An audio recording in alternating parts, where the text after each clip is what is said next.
Welcome to the Microsoft Security Insights Podcast with your hosts, Franklin Grimberg and Edward Walton, where we discuss Microsoft 365 security and Azure security news and products.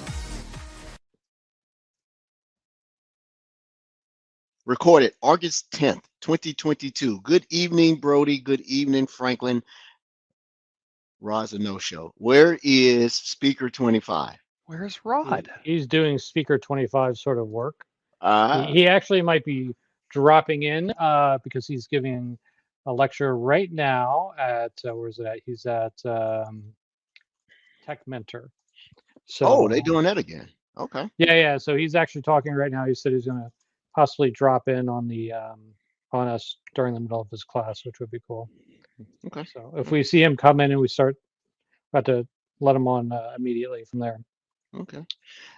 He's to nice. our listeners, I know you guys, girls and members and supporters are waiting with bated breath to see who our guest is. This is a just hosts-based podcast this time around. We do have a line of guests that are going to pick back up next week, but this is the time to prove that we don't just talk about it. We're actually in the trenches and getting frustrated, like all of our listeners and practitioners, because I've had something that's been beating my butt for the last week. Brody's been mixing music or something like that. I've been on vacation, so you're the only one really in the trenches right now. I'm also working, especially today. Go ahead, Edward. Are you like making music for some wedding that you're going to? I am. Like it's that? On Friday. And Matt, if you ever watch this, you've no idea how many hours I've put into this. Okay, so you're gonna love this mix, or I am never gonna talk to you again. Are we gonna be able to hear? Are we gonna be able to hear it, or will that be a? It's an hour and a half. No, it's at a private show. I don't think it's being live streamed, and that would be a lot of pressure. So I do it. I'll record it. Maybe I'll record it one day. Yeah. Putting playlists, music. People think, you just because it's so easy to get to it. Yeah. But I've seen bad playlists where people won't come on the floor. They won't dance. I'm like, yeah, man. And when it's electronic music and you have to BPM match it, and I don't sync, I do it all manual, and I have a flow how I want the evening to go, especially at the end. I'm gonna right up there. We need to have after you do this, we're gonna have an hour and a half on our Twitch channel of you going through that, scratching on the ones and twos. Let's do it. We'll pick one night that everybody's going to be around drinking, eating dinner, whatever, and can enjoy it, dance to it. Then we'll do that. Okay. And if it's good, I'll take it and use it. Resell it. Resell other people's music that somebody else mixed. Yeah, there's no legality issues there. Yeah. Well, ask Spotify. So no. All right. So what's been? First of all, First of all, Franklin, why did I not know you were on vacation? Yeah, Franklin. Yeah, you were AWOL. I'm not on vacation. I'm just kidding. No, you were on vacation. When? When you just said you had been on vacation. Yeah, I was kidding. I've actually been working. Okay. Kidding. No, lie to our viewers and listeners, Franklin. Yeah, don't backtrack. I lie to everyone, so they just join the club. All right. Here's a question for you. I used to always ask this question in a training class, and so here you go. Is it ever okay to lie to your spouse? Yes. Probably. Mm-hmm. All right. I mean, self-preservation is a must. Yeah, I'm not. This is the way I start the day of the training classes. I always ask a question that gets people thinking. Right. I like that. Yeah, I like that. Is it ever so like? Then everybody says, "Oh no, whatever." And I say, "Okay, this one time I went to the doctor and my little heart test thing didn't pan out." He says, the doctor says 99.9% of the time it's just our machine, but you got to go take the stress test, right? Mm-hmm. He orders me up the little thing you stick under your tongue and all that stuff, and I go home and I don't tell my wife, right? Now you can see that because you don't want to worry her, but then you're also not being totally transparent in your health. Well, so. he's compounding. I know where this is going. Frank's been married too long for this. I know exactly where All this is right, all going. right. So here's the next thing, next piece of information you need to know. She was pregnant with our first kid at the time. Mm, mm. Okay. He doesn't Now, want to put before you undue before stress. before you would be like, okay, yeah, you should tell her. But now you're like, first kid pregnant. Yeah, maybe you shouldn't put her under that additional stress, Yeah, right? I get No, that. I would have told. I mean, you got to let her make the decision whether she want to keep having babies by you. You know, you got a bum ticker, man. Your oil light come on all of a sudden. So, so of course the entire class, because I'd have a co-instructor there.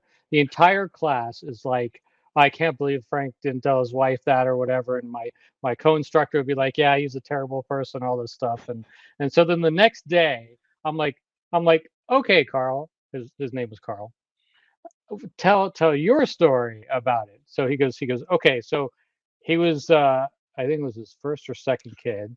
His wife goes in and they're doing the diabetes or blood test, right? And the doctor says to her, did you eat anything? And she said, yes. And then the doctor said, well, you're not supposed to eat anything. And she said, you never told me that, right, Carl? And he looked at her and said, nope, never heard it. Never heard it at all. Knowing the entire time that, yes, Mm, he heard it, right? And then when the doctor left the room, he fessed up to it. So he thinks that it's okay to lie to your wife just as long as, like, within inside a 2-minute period, you come clean about it. Mm. What it's about that one? Should he there's actually there have been honest in saying, yes, they did tell us? What do you think? no no you. My wife's like, It's a you hate trap in this the dress, system. don't you? And I call myself being joking and like, oh my God, it's horrible. I hope I didn't pay for it. Mm-mm. I So learned a So lot from you old guys So, today. so, All right. so still the class would turn against me and say, yes, we agree with Carl, just as long as you tell within inside a minute or two that you're nah, joking or you're just making the situation easier, all that fun stuff, that it's okay. So I the I class would I still turn against me on that. I think that we make things like, withholding information or something like that. We we have a black and white, perspective of it. Either you lie or you don't. But you have to look at everything's with context, right? Yes. Everything's in context. Yes. It's not You know, blanket statements. Yeah. I like to tell people I'm not a liar. I'm a habitual embellisher. You know, I solved this problem in 2 seconds, right? When it took me two Yeah. months, right? Yeah. But to Well, I yeah, look. I mean, I did not tell her because I did not want her to stress out while she was pregnant. If she was not pregnant, I would have told her it's no big deal. The heart test came back, everything was fine, right? If the doctor said, hey, you could fall over any minute, I might have actually said something different, I hope you would but have. Yes. Yeah. the bottom line is that 99.99% of the time it's nothing, and I didn't want to stress her out. So I still think I did the right thing, no matter what every single one of my class Have you told her students since actually then? said. Oh yeah, yeah, Okay. yeah. Well then. Because if you didn't, I was gonna call and tell her. I'm gonna rat you out. That's my buddy. I'm like, I don't know if you know he got a bad oil pump. Yeah. I tested out fine. I tested out fine. So Okay. All that's right. good. Yeah, I give you a joke and we'll get into the topics today. Want to keep it a short show. You know, it's when someone tells a deliberate set of what they believe or information or facts for the purpose of the deception that benefits them, then I got a problem. But because if not saying the complete truth, I lie every day. Edward, did you take the trash to the street? Yeah, I took it. Yeah. Did you I threw something on my wife's away. So it was some food she wasn't quite finished with, and she had it on the counter. I don't know why I thought she was done. I threw it in the trash. And she said, Edward, did you see the rest of my sandwich? I was like, what sandwich? You ate it, didn't you? I said, no, I didn't eat it. You ate it. I said, I didn't eat it. What'd you do with it? I didn't eat it. And so it cost me a whole new sandwich and something else, right? And it was like, well, if you just told me you mistakenly threw it in the trash, I'd have been okay with it. But you lied. I'm like, I didn't lie. I just I didn't. don't think you lied there. No, you answered the question. I didn't answer the subpoena. I didn't come. I'm Yeah, bad. but One more. I give you a funny. Okay.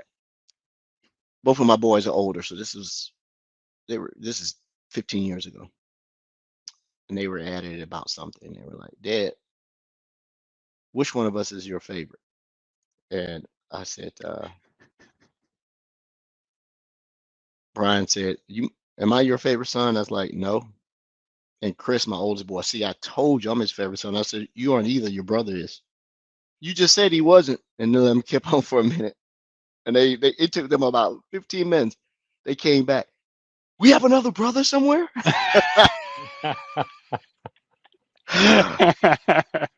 And that caught my wife's attention. We, Like, no, I'm no, sorry. no, no, no, no, no, no, no. But no, don't be deceitful. You know, just everybody. So I would have to say I look at the cause and effect and the down road ramifications. I would have said something and tell her not to worry. Then it really could have been something. And then you go, you didn't think to tell me? You didn't think that was important? That's a whole can of worms. I've been in that situation. Yeah. Oh, I can handle it. I'm like, oh. And being married is, do you want to be married or do you want to be right? Yeah. I think I'll be Wise married. words. Wise words. And so my wife and I very rarely argue about anything. We can disagree, but we're at this point like, what are we upset about? She's like, I don't remember. You want to go have a drink? Sure. There you go. There you How you go. doing anyway? Brody, has your immersion into supporting Sentinel evolution come along? Are you learning up? I am immersing myself in Sentinel, yes. Although, due to scheduling, I haven't really got into Rod's excellent must learn KQL course yet. I've only been piecemeal investigating the things I need for right now. But I can talk the talk. I know the stuff that they want to accomplish, and they're like asking me for advice. I'm like, oh, you probably want to alert on this, or you probably want to suppress that, or you probably want to use watch lists to accomplish Watchless. that particular thing. And I'm getting it, right? There's things I need to brush up on, certainly, Me too. like which tables to reference in KQL for X, Y, Z, and then generating incidents and automation on that, and everything, and then finding out how like your Azure policy, this customer, their Azure policy level controls are actually live with the subscription owners, and they don't actually have those permissions. And so we figured out like who was able to actually add a new watch list based on permissions within Azure. So I've been diving into like what roles you need to accomplish X, Y, or Z. And turns out this one workspace was locked. And then we had to like go up the chain, find someone with roles. Some learn as you kind of get into things and investigate and learn on the fly.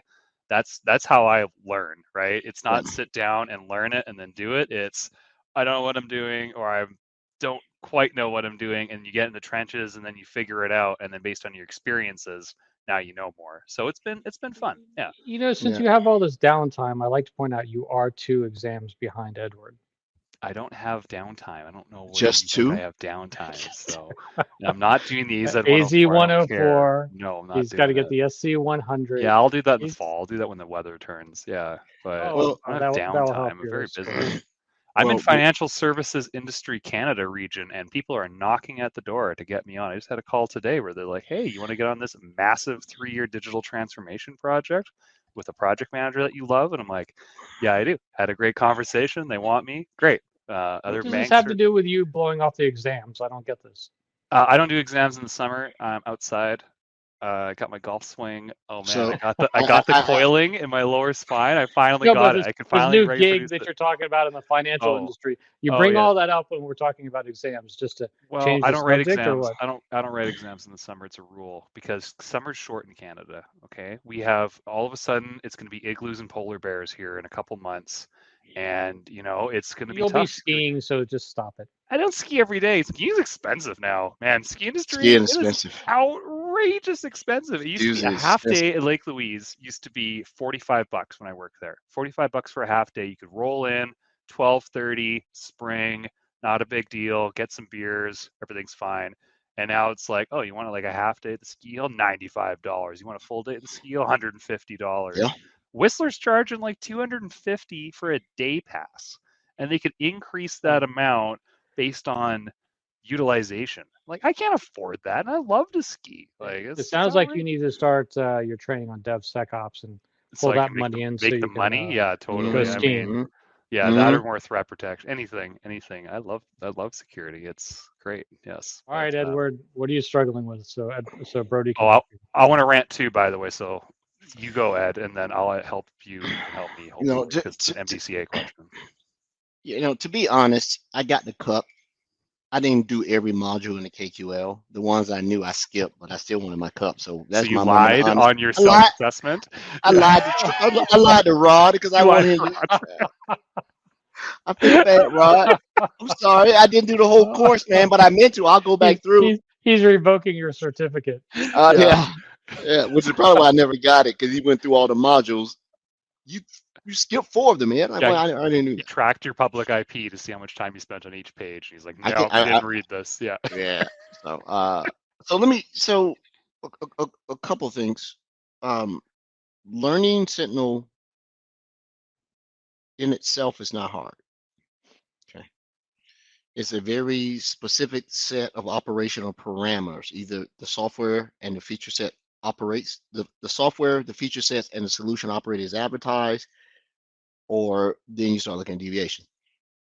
What I've been struggling with helping customers lately, because it seems like there are no CSAs left, and the ones that are really good are so quadruple, quintuple, committed, they don't have any bandwidth. So if it rolls back. So here's the thing that is made me. I've never spent so much time in the command line as I have in Linux, Cisco, and all these things, because it's the other technologies, as well as doing something similar to what you have, Brody. You had to figure out an Azure permissioning and rights inheritance problem. So you had to take Azure policy, understand what Azure policy does on a higher level, how they're using it, how they're enforcing it, and scratch your head, because my immediate answer was, it needs to be a Sentinel contributor, but that's not right. That's what we thought too. We thought it was Sentinel contributor, but it's higher up because it's being contained in the workspace, and they classify the workspace as containing classified or PII or whatever it is, right? Because it contains IP addresses, external and internal IP addresses, which are inherently confidential. So it was locked, and just who owns the tenant, and this is a government agency in the States, obviously can't say anything, and they have a higher power that manages everything, and they only have so much power down here. Sentinel contributor was the leading theory for multiple minutes until we realized that wasn't the case. Anyway. It will probably be one of the blogs that I write permissioning in it. Great blogs. I have to now. You have to now. Okay. Yeah. So I need to blog. Yeah. SC300, when it first came out, did not really talk about Azure permissioning, which you were talking about. Now, you think under identity and access management, it would. So the latest update to SC300, when they went through the job task analysis or whatever, that did get put in. So now that's part of SC300 to understanding everything that you're talking about, from the Azure resource permissioning, Azure roles versus Azure AD roles. So there is updated content for that. I saw an interesting website about a year ago. I wish I'd have bookmarked it. I've Googled it, Binged it, DuckDuckGo'd it, everything. Yahoo'd, and I cannot find it. Did you ask Jeeves? Ask Jeeves. That's Siri. It had an interface that is like a comparison shopping.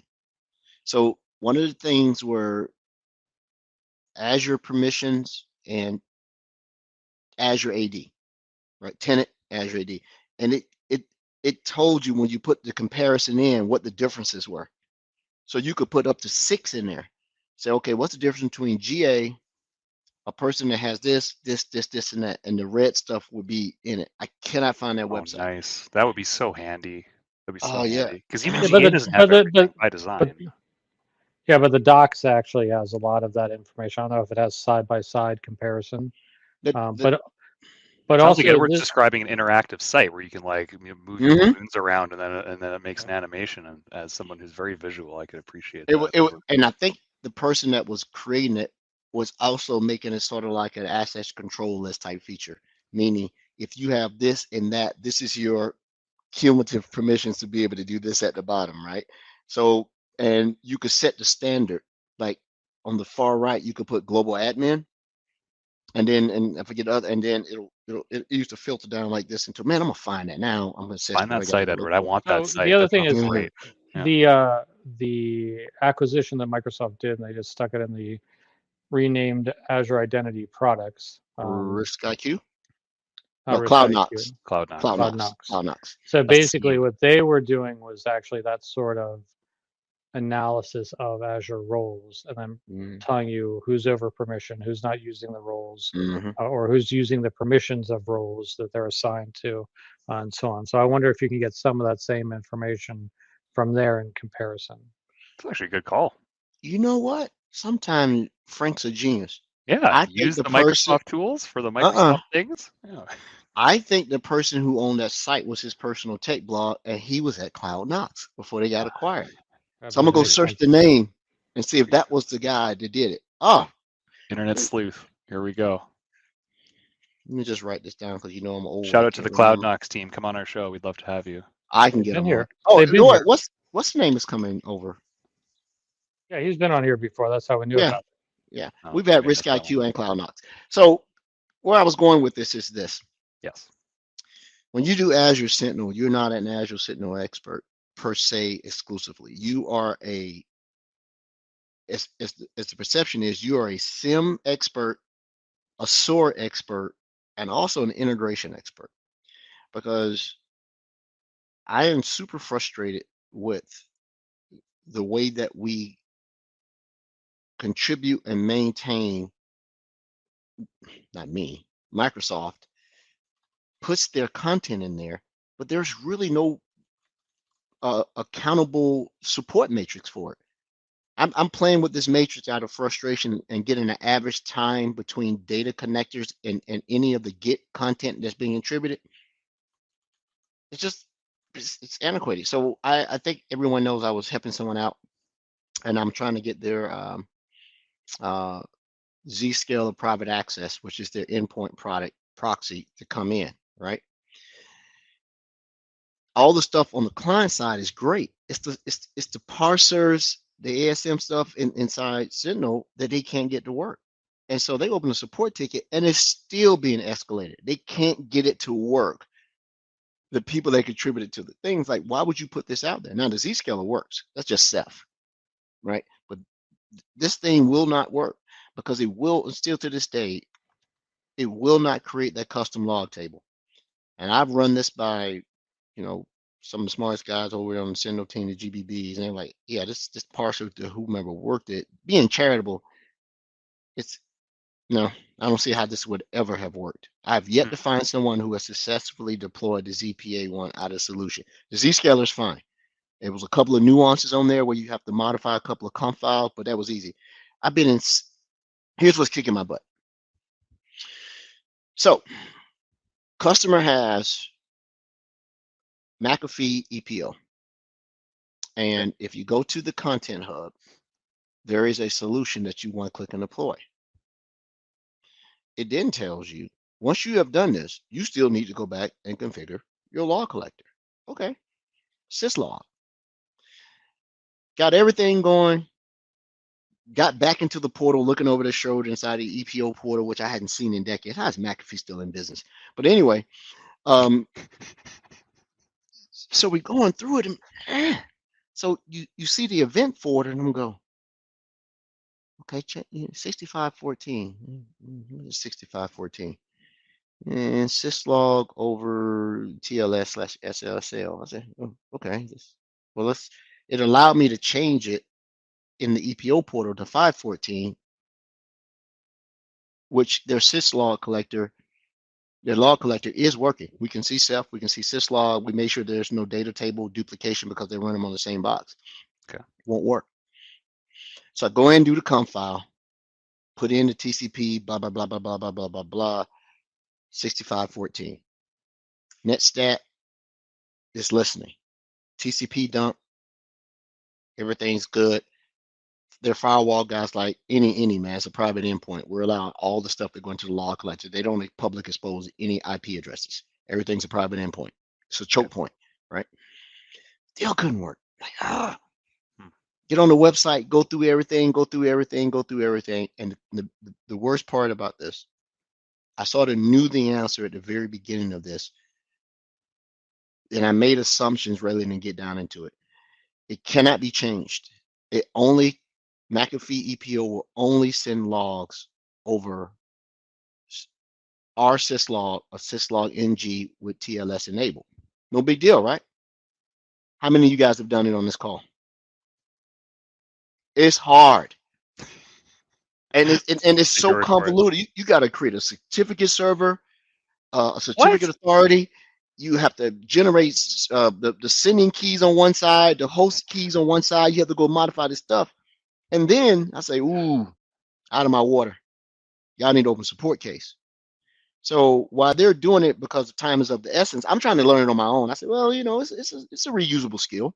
Sure. So I go to my lab and I started going through it. I'm like, oh my God. So the Microsoft guy comes back and says, okay, we can help you guys out once you stand up a new log collector. Why? Well, we could run it on the one that's actually working, but if this blows up, it takes down the whole collector. If that TLS stops working, it'll take down the whole connector, the 514 that's unencrypted, UDP and TCP. I'm like, whoa, don't do that. We'll stand up a separate log collector just for this. And then I went back and I said, I told the customer, well, I asked the customer, why are you even bringing these logs in? So when you see the stuff, you're like, files share scan, this right here scan, that files, it's just information, right? And I'm like, why do you need these logs? Well, we just wanted to bring them in. I was like, well, there are no detections for this. And there are no hunting queries for it. So I don't know if that's been updated, but I'm like, why bring in logs if you don't have anything that you can pivot against the logs? You can't actively hunt against it. There are no analytics for it. Hold on, I stand corrected. There's one now. Okay. Yeah. So I was going to share my screen with it. So I was going to do it in my lab, even though I don't have it. But trying to set up TLS over R syslog is not for the faint of heart. So I stand corrected. In the McAfee ePOSIT orchestrator, solution has been updated. There are 14 analytic rules. There's a data connector. There are 10 hunting queries. There's a parser, and then there's a +1 inside the solution. What's the +1? A workbook. So if I click on it and I go to install, and no, I'm not sharing anything. You want to share your screen? I can share it. How do I do it? Is there a button that says share at the bottom? Mute, share. Yeah. Who knew? What was their answer, by the way, while you're bringing that up? Why did they want to capture all those logs? Was it for compliance reasons and they needed to capture all of them, or they had no real good answer? They had no answer other than it's generating logs and we want to get the logs. Yeah, CISO says we need logs to be collected somewhere, and that's what we're doing. Yeah. Okay. Well, I'm telling them, is it worth the effort? And if it is, stand it up on a separate one, because if you don't and it blows up, you have 23 other sources coming into that. You're going to blow them up. Yeah. Yeah. So I told them, I recommended, I consulted them, stand up a separate log collector. It doesn't have to be max power. It's going to be specifically for this. Sentinel can recognize the log collector coming in. You can have multiple coming in, and then go through a 90-day period to say, this has no value. And we haven't done anything against it. And you don't have a regulatory compliance need that says you need those logs. Now, they've consumed all the other Microsoft stuff, but the one thing that they have in the McAfee thing that they want, MDE, I'm sorry, Microsoft, tell me if I'm wrong on this. Microsoft doesn't have an active antivirus scanning solution for file servers. I don't know if that statement's interesting. So is the file server hosted on a Windows OS, or is it like a NAS or an NFS share, or just a straight up file share from bare metal? I'm not really sure. Okay. But that's a good observation, because I came to them and said, well, you guys are in a major evolution of getting everything off premise into SPO and Azure storage. Why do you need to scan this stuff? You're moving this stuff away. At the same time, you're moving away from Box to OneDrive. Nobody knows. Nobody wants to stand up and say, well, they've never done it before either. In their previous SIM, they didn't even do it. They never brought logs in. So I'm like, Okay. why now? But so if you can see my screen, can you guys see my screen? Yeah, man. All right. So if you go through this, this is a solution in the Content Hub. If I go back one, I typed in McAfee, you get this, and it says install. So for those listeners and watchers out there, if you haven't gone through this, this is pretty much the operational methodology of any of the solutions, right? They vary, but you go, hey, I want to use this plan. That's misleading. Like, what plan is this? Should just say solution. You click create, you go through, and you just, you add the workspaces, you do all this. Now, here's the thing that eats you up. The parser is actually not bad. Whoever wrote the parser for the EPO is not bad. It's really good. But when you go to the data connector, it tells you this solution installs the data connector, allows the ingest, blah, blah, blah, through the syslog. I installing solution, configure and enable the data connector by finding the guidance in the managed solution view. This solution installs a parser that transforms ingested data. The transform logs can be accessed using the McAfee EPO function. So the function is not hard to create either. You copy it from the Git, you paste it into the log editor, you save as a function, you name the function the same name as the alias, and it creates itself in 15 minutes. Okay, easy peasy. Workbooks. The workbooks, whoever wrote it, looks pretty robust. It looks at a subset of items, and it visualizes those. And you're saying, well, what items? Well, the items are based on the analytics here. These are the things that's passing down. Firewall disabled. Customer uses MDE and Defender. File added to exceptions. Multiple threats on the same host. I'm like, you guys already do this with MDE and TVM. Update fail. And now this is not a huge footprint. They don't have a lot of file servers. I said, okay, if you want what you want, what you want. They also have some hunting queries in here now. So you can look at it and see that the analytics are in line to the hunting query. So if you see the top one, agent handler down, error sending alerts, blah, blah, blah. The hunting queries is, agent errors, applications blockage contained. So they're sort of in line. Still no problem. Do I want to deploy this in my environment? Yeah, I'll do it in my lab. So you go create, validation passed. It's going to do what it's going to do. Come on. All right. And nobody needs to see my number. Well, nobody cares about it. It's just my lab. All right. Screenshot. No problem. So you go through, it's there. So remember, we read, you still need to go back to the collector and configure it. Right? I was like, all right. So I go back home. I go to Sentinel. I go to the workspace. I go to the data connectors. I come down. Now it should be there. There it is. Right? So now the data connector is created by a solution. Previous, when you don't run the solution, that doesn't show up in the data connectors. So the solutions will populate the data connector with the name in the solution. So it's deployed. So I said, okay, still no problem. The provider's McAfee disconnected. Now here's the thing. Syslog McAfee EPO. So now we know the data types and the log types. You open that connector page, and this is when everything goes off the rails. It says install agent on the Linux machine. Log collector is already up. Syslog is working. But you have to create this parser. I'm sorry, this function. So you can capture everything into to comment it out. You paste it. Matter of fact, while I'm here, I do it. You grab all of this, maybe, and everything. Copy. Go back here. And I only know this because I've done it already, so I know what they're telling me to do. You need to go to logs. Once you're inside Microsoft Sentinel operational plane, go to logs. Once you're in the logs, you open up a query tab and you paste the content from the Git, that connector. Can I do Control V? It didn't do it. Control C.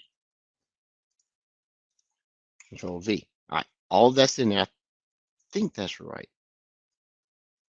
Yes, that's everything.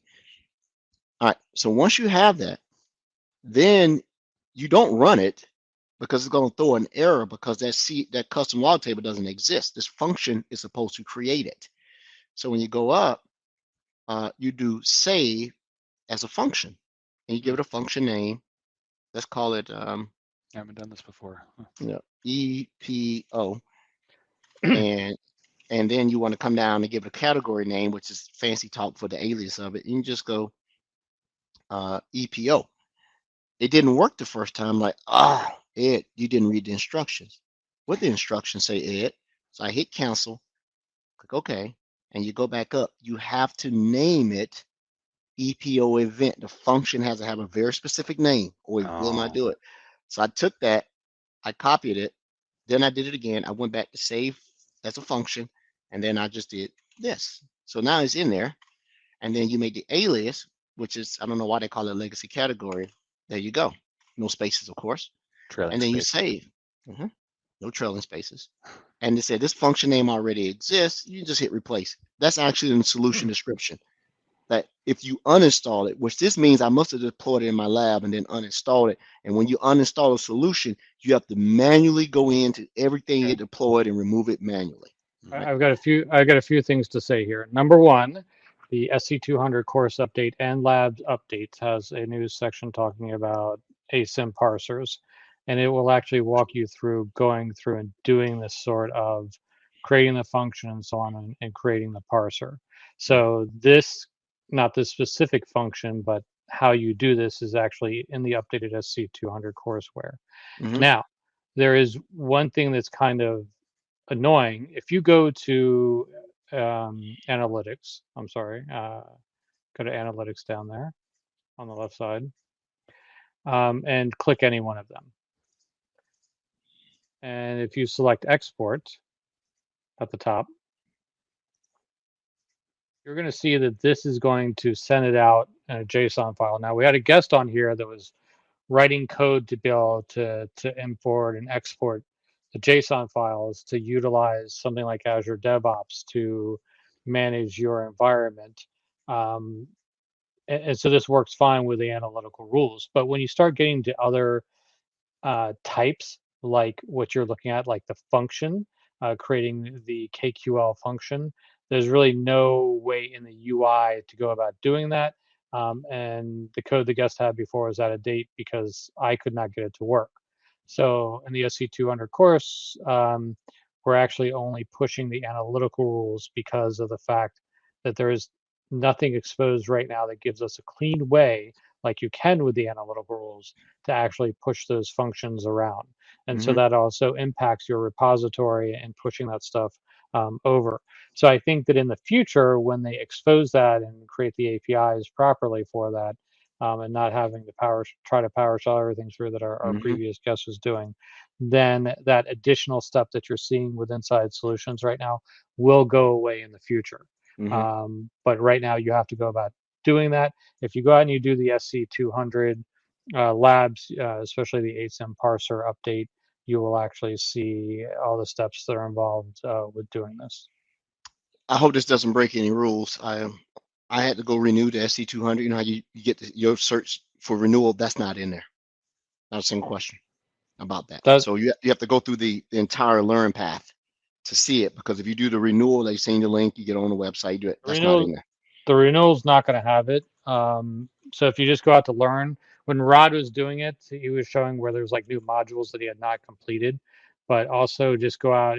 The asym stuff, I actually had to move that later with inside learning module 7 because it is kind of complicated to go through. So I kind of felt that was heavy to begin that learning path with.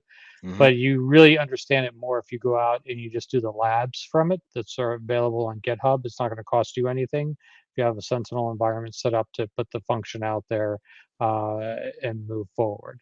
But I think that as this matures in the repository side and things that they're going to have in there, you're not going to have to go through that with solutions. Yeah, I think that I know it's goodwill. Git is a community, open source community like environment where people are contributing their own time, their own skill set, their knowledge, and they're putting it in there. That's good. I don't want anybody, to get the impression that I'm not grateful for the work that they've done. But there need to be a little bit of rule that you can't let your thing be out of date more than 3 months. Whatever thing you create in there can be more than 3 months. Even if it's nothing but a comment that says no updates, right? Let someone know that you are still actively doing this, because as Rod and I talked about, the Git is relying on customers who can see that it's broken and then click submit or click the issue, so that then the contributor knows. Even when you do that, they're not reading it. So, I mean, this is not a get problem. This is not them being out of date. This is the fact that there's no clean way for them to have a solution that's going to automatically create that No, KQL function for you. two things. Now the function does work. So watch this. So it says it takes. If we go back, The manual process you just went through, I Mhm. think will be resolved in time as they open that up to be able to create Oh, okay. functions through code. Cool. That's good. Now for our listeners to say, well, Ed, you say the function there. How do you know? So you go to logs, click functions.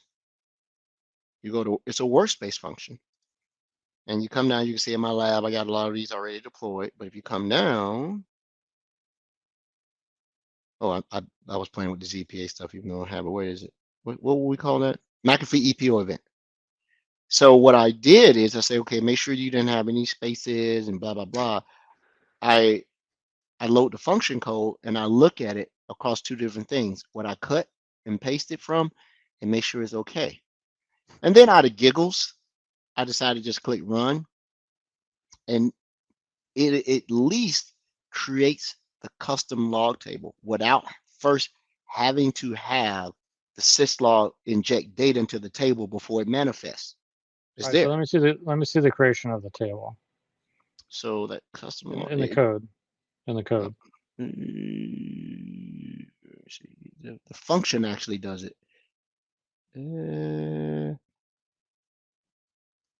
I'm staring at my screen. My listeners looking at my mug. It's somewhere in here. So I'll put it in chat. what I don't think they're doing is that they're not actually creating a real table. They're actually creating a virtual table. And now you're getting out of my water, because So you're the what? second person said that, and I'm like, I don't understand. All right. So basically, when you take a look at a virtual table, is something that's returned by KQL or KQL function that you then can access later. Okay. So if you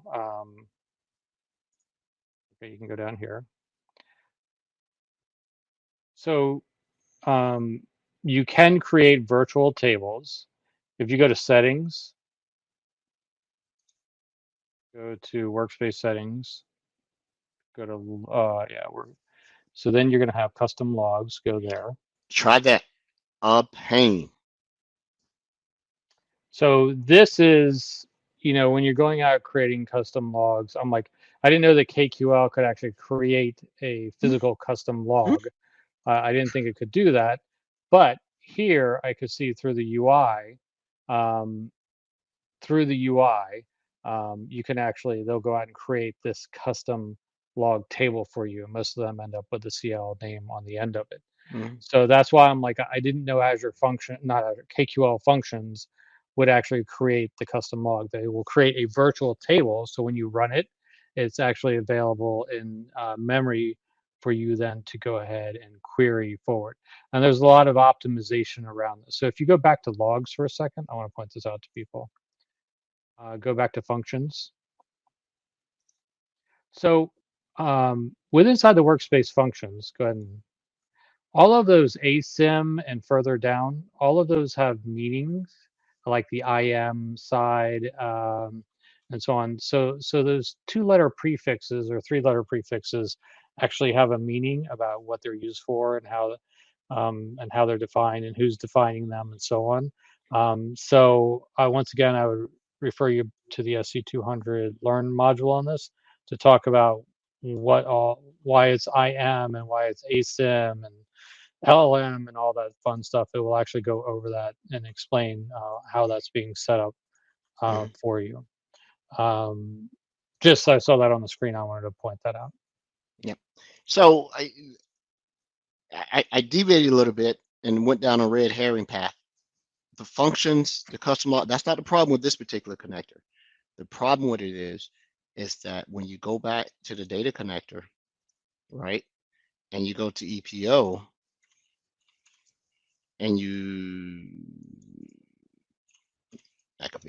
click here, you open the data connector page, it says it's syslog. It tells you, hey, apply the configuration, what data you want in, blah, blah, blah, apply the configuration here, and you can go here. But number 3, configure the policy orchestrator to forward events to your syslog server. Doesn't say anything about syslog over TLS right there. You click. And I'm like, I'm on the McAfee page. I keep forgetting they've been passed around. So this is Trellix. So when you go through here, the default is 6514. You cannot change it. There's no registry hack. You have to do it that way. And so I'm like, well, I've never set up syslog over TLS or syslog, rsyslog or syslog ng.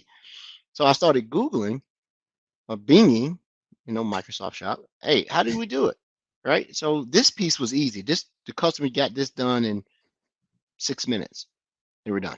Right there. Right. You click a new server, creates a virtual little VM on the EPO server type. You select syslog server. They use IP address because the machine is in Azure, and then they want that long Azure name, and they're not public DNS anyway, so they put the IP address, the port number, right? When you do this and deploy it, it should create an entry in the r6log conf file that says listen on 6514. Why won't it do it? Because the logic says you can't do that because you don't have TLS enabled and you don't have the certs. You don't have the keys on it. Right. And that's what the problem is. So I said, okay, no problem.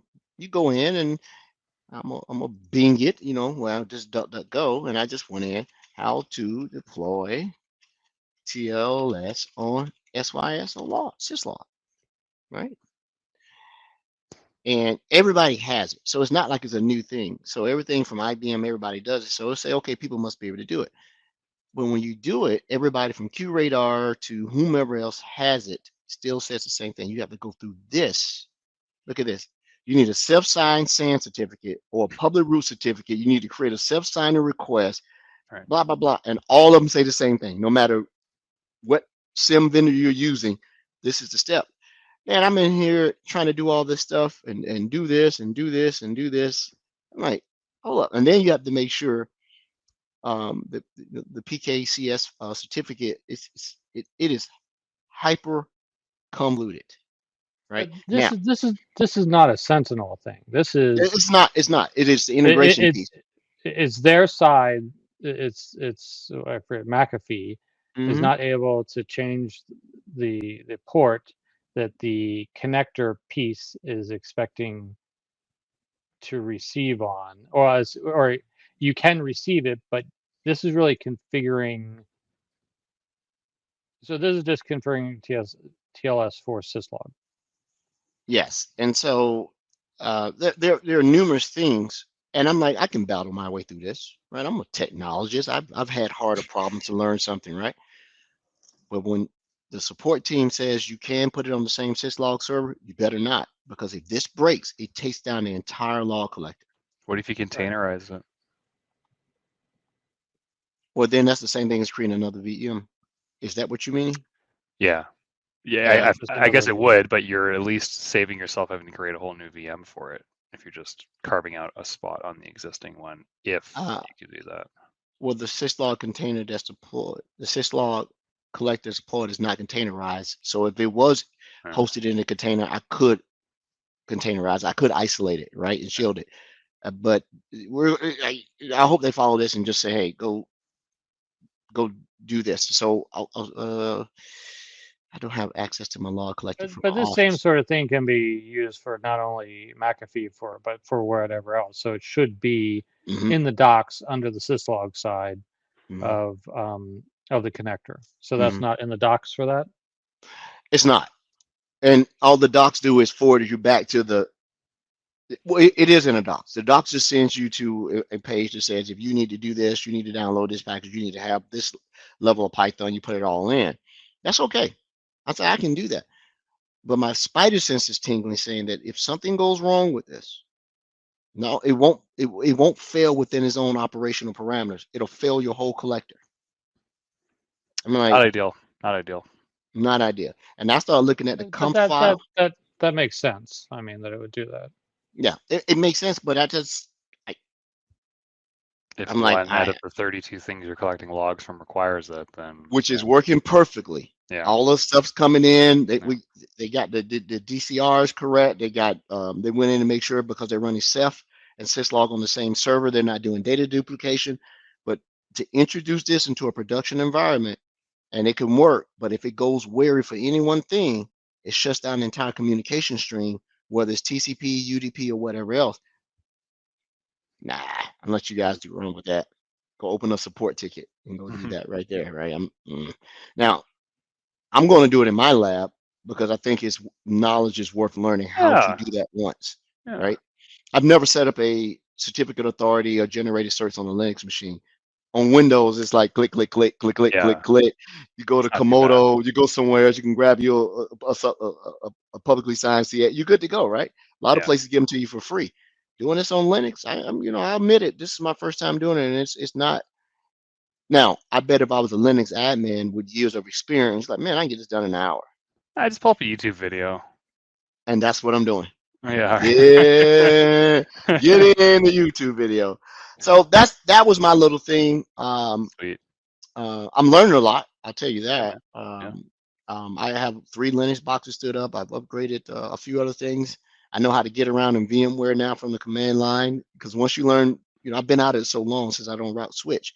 But once you get used to just the textual context of where you interact with something, it all comes back.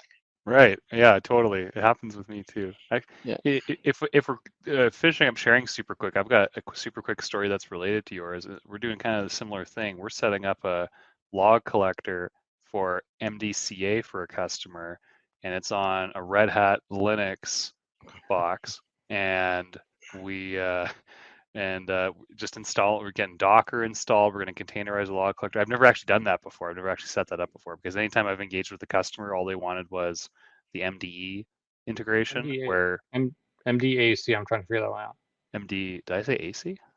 Yeah. MDCA, Defender for Cloud MCAS. Applications. Oh, MCAS. You know what I've seen in the product team emails lately? Product team people dropping MDA. They go, no, it's MDA. Defender for Cloud Apps is MDA. I'm like, oh, really? Okay. Yep. And if it comes from the product team, it's like, that's the acronym. Stop it. It's like people use the D4E. No, that's not Defender for Endpoint. It's Nope. I actually started doing that. So yeah, You started doing. don't do yeah, I'm the one that uses a 4 in there. Oh my, it's terrible. It's terrible. So So MDA. But anyway, the whole log collector containerization of setting up is interesting. We ran into some challenges because of first we can't get the repos to download, and we think it's a higher level of networking that this government entity has to go through. We can't hit the internet basically to download the repos, to download Docker and the prereqs, and we just kind of spun in circles for an hour and a half today trying to get that going. But first experience trying to deploy Docker on a Red Hat Linux IaaS machine in order to set it up to perform log collecting to pipe into Defender for Cloud Apps. So it's similar to what you're going through, Edward. You should have pinged me. I did that 2 years ago. It's networking though. We couldn't even ping 8.8.8.8. So you would have logged on and been like, call your network team, right? So, but I'm going to keep you in mind because when we get that resolved, and if we run into any more struggles, I'd love to ping you on that because I haven't set it up yet. I should probably get it up in my own lab because it doesn't seem like it's too hard to do that. I think it's running in mine. The biggest thing is make sure when you generate that API key, you immediately cut and paste it and put it somewhere. Because if you can't paste that in there, it don't work. Big shout out to Jared Popperman, who was the MCAS guy at Microsoft, took me on his wing. I learned everything about that through him, and it's still running in my environment actually. It doesn't send the raw logs; it sends the alerts, I believe. That's all that's in there, not the raw, just the alerts. Once you can get communication, you're gonna blow through it. It'll take you 22 minutes. Yeah, it doesn't seem like it's hard. I'm on the Docker site to run the downloads, and then Microsoft's got a pretty in-depth article on setting up the overall log collector. So, Look, and they've got their executive and leadership teams are all on Mac OS, and right now MDE, while on those machines, does not support that log transmission of external outbound access. Apparently, it's on the it's on don't the think this is roadmap. NDA. It's on the roadmap. We say that, okay. And it should be right because if we can grab all those logs from not only Mac or OS X, excuse me, and Mac OS. Sorry, it's Mac OS now, and then also maybe one day from iOS and Android. That's great, right? Then you just have to set up log collector for anything that's not a end user endpoint. I've seen it in action already. Oh, sweet. Okay. Yeah. Well, that would be handy. It is It's so noisy easy as to all Windows get out. 10. Yeah, so easy. It's like, what is all this gibberish come across? It's nothing but BSD, right? That's what Mac OS is, Frank. BSD. I think you're right. It's built on BSD. BSD. Mm-hmm. And so, Right. but once you can get communication, you're gonna blow through it. It's not hard at all. Matter of fact, sweet. a little bit of secret. Customer decided I don't want to put it in the cloud. You have to put in a support ticket to allow you to build that container on premise. Oh, interesting. Okay. I didn't know that was a hard requirement. They just automatically put it in the cloud because they're moving everything to the cloud, right? So, yeah. Okay.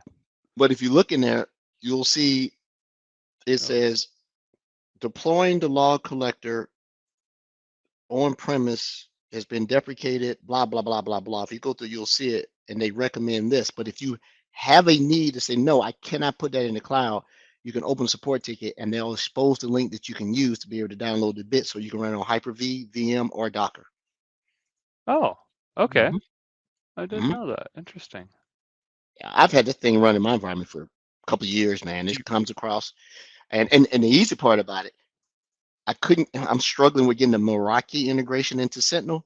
You can fire up any of those log sources, what do you call app connectors and log collectors. Any one of those come right in. Get it right in there. iBoss, Zscaler, all of that. So I thought about trying to use that to go around the way to do the other thing. It can't do it.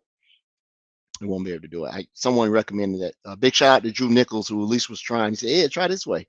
I said, "We think just alike, bro, but we cannot. They will not ingest the stuff from that." I'm like, well, if I can create the log collector here, it's basically the same thing. They're two different things. When you set it up in Sentinel, you actually get the logs, not just the alerts for Zscaler. If you do it that way, you only get the alerts. If you take it through MCAS or MDA. So a little tidbit for those out there if you're doing it. But so make sure Back to the exams. The SC300 was actually updated not only for Azure roles, but also to include Defender for cloud apps. So there might actually have some of the log collector questions in there. I don't know, but definitely they're looking at identity and access management to your apps, and that's been included now in SC300. Well, Microsoft should accelerate the SESE solution or go buy somebody. We need our secure endpoint, right? That's what SASE, right? Secure access, secure endpoint. We got to get that going. Sassy. Yeah, somebody's got go. I think even Matt Sosman said, buy somebody. If you can't get it out quick enough. Matt Sosman said that on a video. I could see that. There's a big table out there, and there's just a few things Microsoft doesn't play in, and SASE is one of them. But I haven't looked at that in a little while. We would have been told about that if they were in that. But yeah, that's Secure Access Service Edge, I think it stands for. Edge or endpoint? I think it's Edge. It's Edge, yeah. Yeah. If I was in charge, if I was Microsoft, instead of go out trying to buy Discord and all those other shit, you should have just bought Zscaler. I'm not representing the company on this statement, but you go on Zscaler's website a few times, and it's like massive Microsoft integration, promotion. Their CEO, our CEO, they're hugging it out, kumbaya. It's like, this seems like it's a smart play. I am not Ann Johnson or anybody in charge of that, but it'd be interesting to see where that goes. If Microsoft don't hurry up and buy them, I'm gonna do it. I'm gonna go into my 401k and just buy the company. Yeah, do it 100%, Edward. I'm gonna leverage my assets in other companies because I don't have the real money to buy it, and then when I realize I'm gonna go broke because cryptocurrency is going down and I don't have any viable assets outside of my own stock in my company Tesla, then I'll do it that way. How about that? And someone's gonna buy Tesla in 5 years anyway. Shout out to you, Elon. You want to borrow some money? Shout out to you, Elon. I got good rates. Elon, come on the show. Yeah, and if you don't pay Ed sends Rocco. I don't have time to go to court. Pay what you owe. I'll Ed, send if you just Rocco over. defer long enough, it just becomes your offspring's problem anyway, right? So you could just And that's not a long deferral. Frank and I are ancient. We ain't got much time left. ancient. You know, if you add me and Frank's body together, we might get one working human that's healthy. We're falling apart, man. Hey, let me tell you something. Aging gracefully, man, makes you appreciate a whole lot of stuff, man. So I'm enjoying it. I hear you, buddy. I hear I'm you. doing it. But hey, that's all that I had. I'm still learning. I'm doing some stuff. It's the time crunch was the stressor because they got to have this done by a certain time. Just getting through the technology, I'm like, yeah, I'm gonna go learn it and put it on mine. Because if I blow my junk up, I don't care how. Boop, spin up another VM, Rebuild try it again. Whatever. Yeah. But YouTube is your friend, so I'm gonna have YouTube up on the screen. You know, you watch a little bit, then you pause it. I wouldn't go that far saying YouTube's your friend, but that's okay. Well, they're not your YouTube friend. has information. YouTube can help make a dry multi-page article doable when it comes You know, to I just thought filling something about out. who's good at this stuff. Gene. Oh, there you go. Mm-hmm. That's his thing. Syslog is his thing. Yeah. I didn't think to ping him. Let me ping him. Gene, you listen, come on the show, man. Jane, Come on out, spit out some fresh rhymes, man. The other one's getting sort of stale. Have you ever been asked to set up a specific TLS bridge for syslog before this? Okay. I was wondering if that was a requirement you've ever come across. I could see your on-prem MDA log collector for maybe like federal customers or somebody who have some sort of scenarios where they can't put certain things in the cloud. So that on its side, I just wondered if you'd ever had to tunnel syslog over TLS. I get it. I get it. Oh, I get it too. I mean, it's a secure tunnel for your logs. I get it. Yeah, that's allow me to be the decision maker in what I need to encrypt that traffic or not. Don't lock me into your product by saying this is the only way. I'm like, let me accept the risk is what I'm saying. Let me go ahead and take 6 out, make it 514 TCP. Or if you've got other complementary controls, right? If it's all on-prem, right, then it's that's fair. I think you're right, Edward, in that maybe the Microsoft docs should actually have a section for that, for configuring that and that setup and the details. I think that would be great to have in the docs. So one thing I did learn from Frank: don't complain in silence. Play it forward. I send out to the product team. When you have those instructions to download that, have one that says syslog 6log over TLS, so you can download the bits. It's already there to go. Yeah, this is a no-brainer, right? Just have it there because they're going to have some occasion. You can see that it's not like a unique thing. All the major vendors that I show, QRadar, Splunk, Cortex, all those say, hey, yeah, if you want to encrypt the traffic over because they don't want to lose the business by saying, oh, you can't encrypt your log traffic. You got to have it. But trying to go in and then modifying an in-place syslog server to be able to accommodate this, not as gun-ho like I used to be, like, oh, I'll just bullet my way through it. No. I mean, you shouldn't be doing that anyways because you're changing that configuration. That's not even a Sentinel thing. It's just best practices if you're doing that for anything. So, well, I learned a lot. I learned a lot, but I don't like VI, the editor in Linux. The better one is Nano. Just use Nano. I use Nano. I like Nano. I don't even use Netstat anymore. What's the replacement for Netstat in Linux? It has about 3 things that are missing. Yeah. SS. No, Netstat. So I got to tell you, the editor I use most, except for configuration files and Linux, is VS Code. Yes. Yeah. Love VS Code. Shout out VS Code, friend of my life. What a VS great Code editor. it's the truth. It's yes. It's nothing like. So to get around the VS Code, like dump Notepad++. I know it's awesome. Just dump it. Get VS Code. It's amazing. Like the integrated shell is awesome. To get around the music infringement rights, maybe we should actually have a gardening party listening to your music in our Discord channel. How about that? YouTube would pick it. Discord. That's actually, thank you for bringing that up because a lot of DJs got shut down over COVID because of music infringement issues. So we just do it through Discord and talk gardening and listen to your music. No, it's just not to YouTube the and stream, just Discord do it. both have live stream monitoring algorithms to pick up when Really? copyrighted music is being played, and then they will Mhm. shut it down. Yeah, 100%. I And if think you go it's back that- and watch the Inside the channel. recording, they blank out that part. They'll mute it, and so it crushed DJs over. So like if over I'm just COVID. video sharing back and forth on Discord with you and I'm playing music in the background, they're going to shut me down. If you put it on the platform as a recorded thing that you could No, not a potentially recorded thing. benefit We're from. just going to, have a, just video sharing thing and gardening and listening to your music. So it's not going to be recorded anywhere. So Franklin, you would think you I learned don't your know. lesson. You got us kicked off YouTube one time. Now you're going to get us kicked off every platform out there. Nobody's going to take our money. We're going to have to host our stuff over in Russia, right? hold on. Whoa. Whoa. All right. Well, unfortunately, Rod cannot check in with us. I was looking forward to seeing everyone in his talk there. So he should be back next week. So Are we Reactor next week? we are Reactor, and Red Canary / Atomic Red Team is going to come on, demo some stuff, talk about their workbook for Sentinel. I'll get the information over to them. They were super happy. They thought we had decided not to let them come on. I was like, I wasn't sure, because that is a Microsoft thing. I don't know if they really jive with partners, but Rod cleared it. We're good to go. Be good to talk to the Red Canary guys again. Yes, it would. I'd love to see them again. I love the shirt that they sent.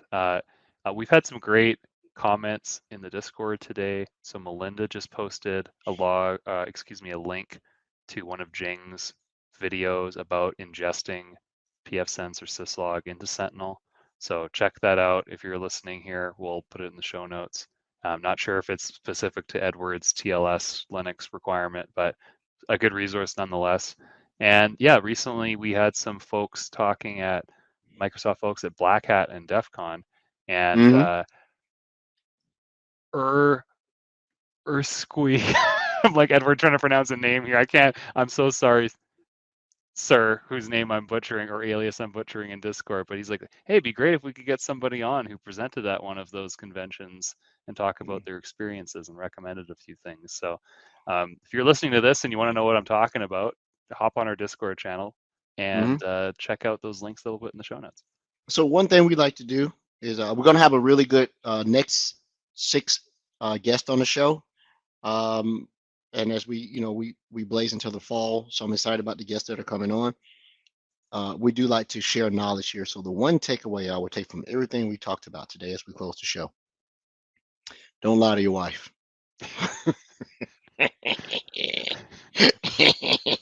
All right, next week. Next week. All right, everybody be good. Take care. Oh, by the way, Frank, we need to get like an ending audio thing for our podcast.